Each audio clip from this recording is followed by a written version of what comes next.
Hey, modern math teacher. Welcome to today's episode of Poolside PD. I'm your host, Kristen Moore, here on the Modern Math Teacher podcast. And today we are talking about 3 must have classroom routines that actually work in secondary math classes. So, 612 math teachers, this one is for you. Okay, so one of the top questions that I get from math teachers during the back to school season is, how do I get students to stop just like mindlessly talking, right? And actually do the math? And I'll be honest, what most people are really asking is like, how do I manage the chaos, right? Okay, so my answer is you don't need more behavior strategies.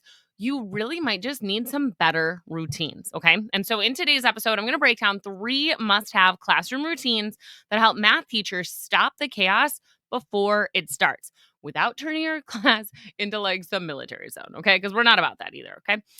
These routines, they are going to help support student engagement, independence, and most importantly, they're actually going to work in a student-centered secondary math classroom. So here's the thing. Routines matter more than rules. Okay. So we want to think about that here. Let's start with this. Rules are what you post on the wall, right? Routines are what your students are actually doing. Okay. So you can have the most detailed and exhaustive rule list in the world, but if students don't have a predictable pattern built into your class, they're going to default to their own routines, and those usually aren't great for learning. So think about it this way. When a student enters your room, do they know exactly what to do? Do they know what success looks like for the next 10 minutes without asking? And no, I don't mean are they reading that success criteria up on the wall, right? But do they know what it means to be actively engaged in the classroom for those first 10 minutes? If not, this is going to be a routine issue, not a motivation issue. You guys, students thrive on structure, but not just any structure, right? It's got to be consistent, clear, and connected to how your classroom runs. And when your routines are built to support thinking and independence, you don't need to micromanage. Hey, okay? Students are going to start leading their own learning because they know the routine. They know what to expect. They feel safe. They feel comfortable. They feel confident when they have these routines and structures put into place. Okay. So, here are 3 of the must have routines that actually work in my math class. So, these are 3 that I teach, I model, and I reinforce in my classes, whether we're doing warm ups, anchor activities, or real world tasks. These are all things that you need. So, routine number 1, you need to have an entry routine. Your bell work is your class starter, okay? Whatever it is, it's going to set the tone for the rest of the class, okay? It needs to be posted before your students enter. It needs to be something your students recognize and know how to begin independently. It needs to be connected to the thinking that they're going to be doing that day, okay? So this could be any form of entry routine that you like a which one doesn't belong, a quick review warm up, a curiosity sparking data prompt, or a real world story problem warm up. Okay. The key here is that you want to use the same format every day, every week. Okay. I know it might sound boring, but honestly, everyone thrives with routine. Okay. So I love to keep it consistent Monday through Thursday. And then you can do like a flex Friday for deeper discussion or student created problems, right? Students feel safe, you guys, when they know what to expect. And that gives them the space to take the academic risks. And I know that if you're listening to this podcast, you're pushing your students in your classroom. So give them that safety net of that structure so that they're ready to grow and explore and take those risks. Okay. That brings us to routine number 2. We need some math talk norms, friends. So, this is like where your student center classroom is built. This is where it lives, right? Not in what you say, but in what they learn to say to each other, okay? How they interact and discuss in there. So you might want to get started with some sentence stems like, I noticed, I wonder if, can you explain why? I disagree because just a couple of starters to get them started engaging in these conversations. You want to model them early and often, okay? Use them in your warm up time, use them in group work, use them during error analysis, use them in your recap for the day, okay? Don't assume your students know how to engage in math talk or in proper classroom discourse, but make it a routine that they practice just like any other skill. Have them practice engaging with these sentence starters so that they learn how to have that dialogue with one another productively. And then, by quarter 2, they don't even need the sentence starters. They just know how to have a good academic conversation, okay? You can even, build in turn and talk timer or a talking partner board, whatever it is. Do you, have fun with it, but make sure that you are practicing that actual dialogue that you want to have in classroom. Okay. And that brings us to routine number 3, which is going to be your group work structure. Okay. So whether you're having them up at whiteboards doing group work, at tables doing group work, whatever it is, if your students are doing any kind of project, task, activity, collaborative work, you need this routine on lockdown.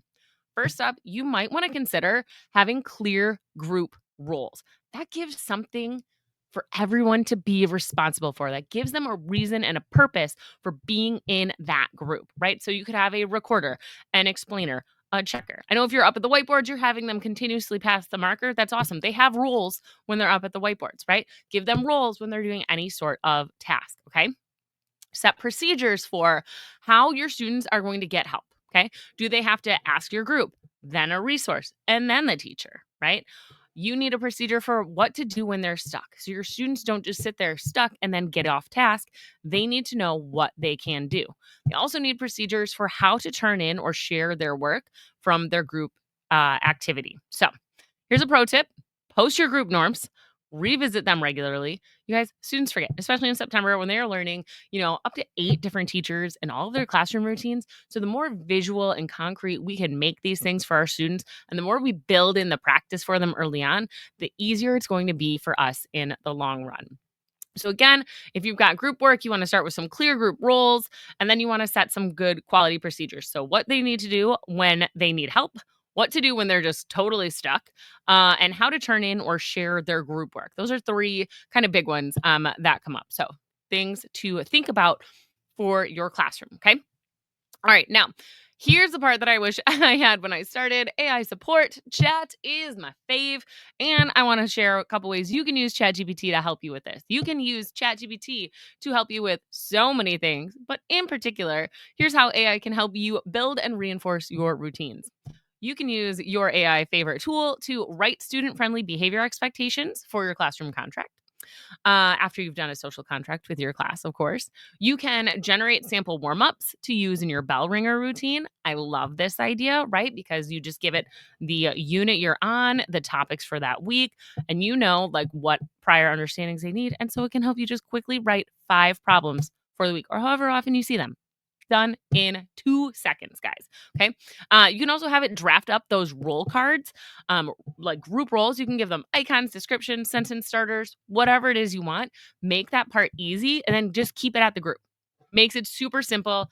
Laminate it, tape it to the table, easy peasy, lemon squeezy. I don't know where that came from, but hey, it's a day, you guys. Okay.